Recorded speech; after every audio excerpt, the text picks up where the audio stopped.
அதிமுகவின் முன்னாள் அமைச்சரான கூப்பா கிருஷ்ணன் அவர்கள் நம்மோடு தொலைபேசியிலும் இருக்கிறார். அவரிடம் பேசலாம். நன்றி திரு கூப்பா கிருஷ்ணன்.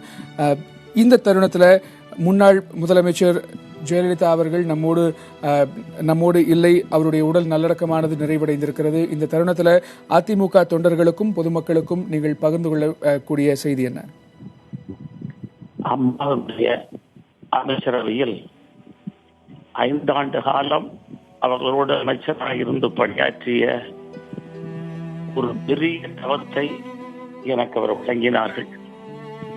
அந்த 5 ஆண்டு காலத்திலே அவர்கள் எனக்கு காட்டிய வழிகள், என் மீது கொண்ட அக்கறைகள், இவைகளெல்லாம் எண்ணி எண்ணி நான் நொந்து கொண்டிருக்கிறேன். நான் புரட்சித் தலைவர் எம்ஜிஆருடைய காலத்தில் இருந்த அரசியலில் இருந்தாலும் அம்மாவிடத்திலே கொண்ட பற்று எனக்கு மிக மிக அதிகம். அப்படி இருக்கின்ற தருவாயில் ஒரு நாள் நான் வெளியூர் சென்று விட்டு போய் வண்டியிலே வந்து கொண்டிருக்கிறேன் சென்னைக்கு. வருகின்ற பொழுது ஒரு சின்ன உடல் உபாதை ஏற்பட்டது. உடனடியாக நான் மருத்துவமனைக்கு செல்ல வேண்டும் என்று அவரிடத்திலே சொல்லாமல் ராமச்சந்திரா மருத்துவ கல்லூரியுடைய மருத்துவமனையிலே சேர்ந்தேன். அன்று மாலையே அவர்கள் வேகமாக விரைந்து வந்து அதற்கான ஒரு அரை மணி நேரம் கிருஷ்ணனுக்கு என்னவானது, அவர் எப்படி இருக்கிறார் என்று டாக்டர் தணிகாசலமிடத்திலே கேட்டுவிட்டு நேராக நான் பரிசோதனைக்கு உட்பட்ட அந்த ஐசியூ வார்டிலே வந்து என்னை சந்தித்து விட்டு தைரியமாக இருங்கள், நான் இருக்கிறேன் என்று என்னிடத்திலே கூறினார்கள். நான் அந்த காலகட்டத்திலே 6 மாதங்களுக்கு முன்னாலே என் தாயையும் தந்தையும் இழந்து காலப்பு. அப்படி இருந்த நேரத்திலே நான் இருக்கிறேன் என்று என்னுடைய தாயாக வந்து என்னை ஓடி வந்து பார்த்த அந்த தாய் இன்றைக்கு இல்லையே இல்லையே இல்லை என்று எந்தி எந்தி என் கண்களெல்லாம் பற்றி போகிறது. அந்த நிலையிலே பாசம் கூட்டிய தாயவர் இன்னொன்றையும் இந்த நேரத்திலே நான் அறிந்து கொள்ள ஆசைப்பட்டேன். 11ஆம் எனக்கு 60 வயது நிறுத்து அந்த நாளிலே நான்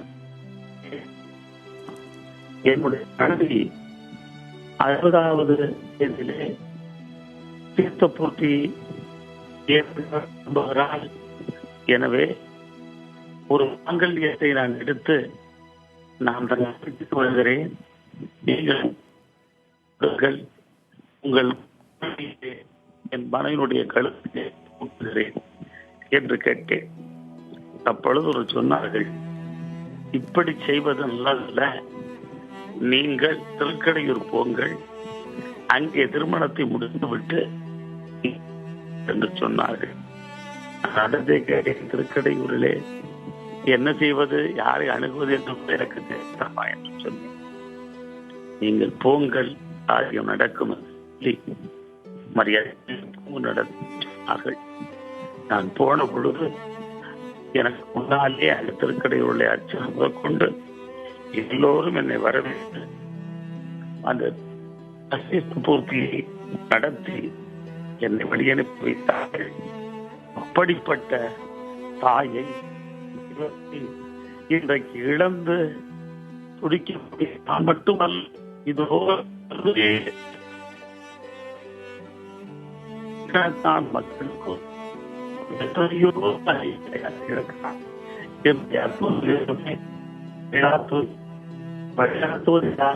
வழிகாட்டுவது யார், அரவணைக்கப் போவது யார், அன்பு காட்டப் போவது யார் ஏங்கி ஏங்கி இருந்து கொண்டிருக்கிறோம். எங்களுக்கு எல்லாம் மனதைரியத்தை கொடுப்பதோடு இன்னும் பல பிறவிகளை எடுத்து இந்த மக்களுக்கு அன்பு காட்ட வேண்டும், அறிவு கட்ட வேண்டும், அறம் செய்ய வேண்டும் என்று இந்த நேரத்திலே நம்முடைய தொலைக்காட்சி வாயிலாக நான் கேட்டுக் கொள்கிறேன்.